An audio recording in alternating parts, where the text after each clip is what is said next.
शाम होने ही वाली थी। बाढ़ इतनी तेजी से, तूफान इतना भयंकर, यह डरावना दृश्य।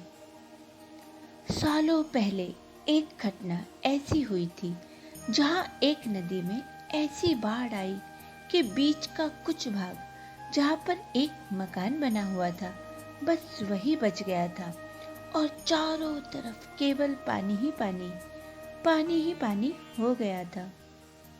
अब उस मकान के अंदर करीब 15 से 20 लोग रहते थे। वे सभी अपनी जान बचाने के लिए चिल्ला रहे थे, चीख रहे थे और कोई उनकी जान बचाने को तैयार नहीं था। इतना भयंकर तूफान इतना ज्यादा कि सारे लोग नदी के उस किनारे पर जो खड़े थे वह सब इस खतरनाक दृश्य को देखकर घबरा गए। फंसे हुए जो 15 से 20 लोग थे, उन सभी को अंदर से यह डर था कि अब तो मर ही जाएंगे, अब तो मौत आनी ही है। सारे के सारे बहुत घबरा गए। उनमें से कुछ बुजुर्ग थे तो कुछ बच्चे भी थे। अब नदी के तट पर दुखी दर्शकों की विशाल भीड़ खड़ी थी, ऐसा दर्दनाक दृश्य देख रही थी, लेकिन कोई बचा नहीं पा रहा था। अंदर से सबका मन कर रहा था कि बचाएं, लेकिन अपनी जिंदगी किसको प्यारी नहीं है। कौन किसी के लिए अपनी जान दे देगा भला। यह दुनिया ही स्वार्थी है। इसी दुनिया में हम भी रहते हैं। हम भी कहीं न कहीं इतने ही स्वार्थी हैं। अब उन सब का सब कुछ बह चुका था। उनका मकान पूरी तरह से अस्त व्यस्त हो गया था। मकान टूट ही गया था। लगभग बस वे ही बचे हुए थे। वह मकान बाढ़ के कारण धीरे धीरे बह रहा था, लेकिन अंदर के व्यक्ति जैसे तैसे जिंदा ही थे। इतने में एक अमीर आदमी को उन पर बहुत दया आ जाती है और उन्होंने घोषणा करवा दी उसी समय कि ऐसा कौन है जो नदी के उस पार के संकट में फंसे आदमियों को बचा ले। जो बचा लेगा उसे मैं 10 लाख इनाम में दूंगा। है कोई साहसी जो वहां जाकर इनको बचा सकता है? सारे के सारे चुप, कोई कुछ भी कहने को तैयार नहीं था।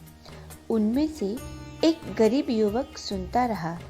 एक गरीब युवक ने अपने अंदर से मानवता को जगाया। उसके अंदर भी अब कुछ परोपकार करने का मन आया।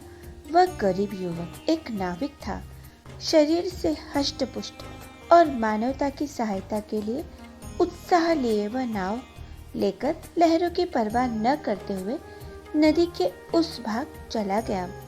लोग उसके जीवन को भी कष्ट में ही देख रहे थे और लोगों को कहीं न कहीं ऐसा लग रहा था कि अब यह भी अपनी जान गंवा ही देगा।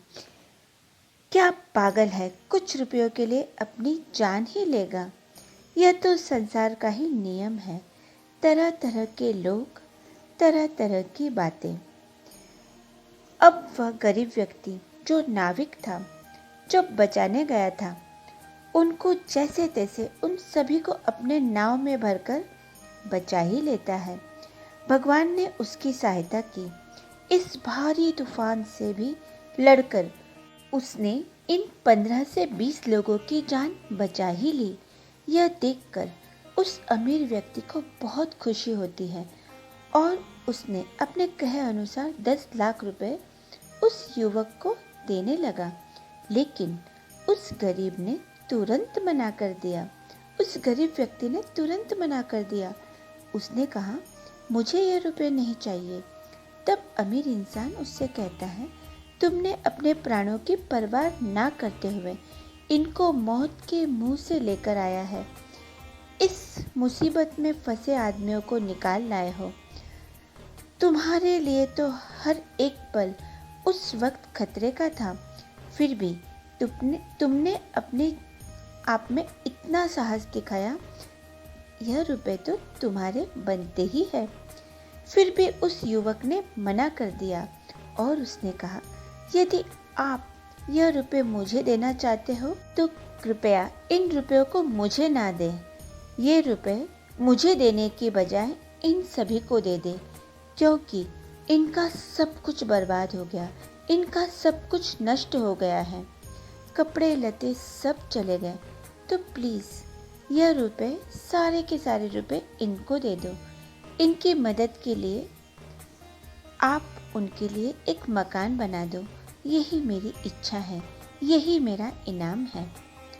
कहने का मतलब यह है, ईश्वर पर यदि आस्था रखी जाए और इस संसार में कुछ परोपकार कर लिया जाए तो कोई नुकसान नहीं है, क्योंकि एक परोपकारी ही व्यक्ति ही उसके मरने के बाद जिंदा रहता है, सबकी यादों के द्वारा। इसीलिए कहा जाता है, जब जिसको जिस चीज़ की ज़रूरत है और यदि हम सामर्थ्यवान हैं तो हमें उसकी हेल्प करनी ही चाहिए। Thank you.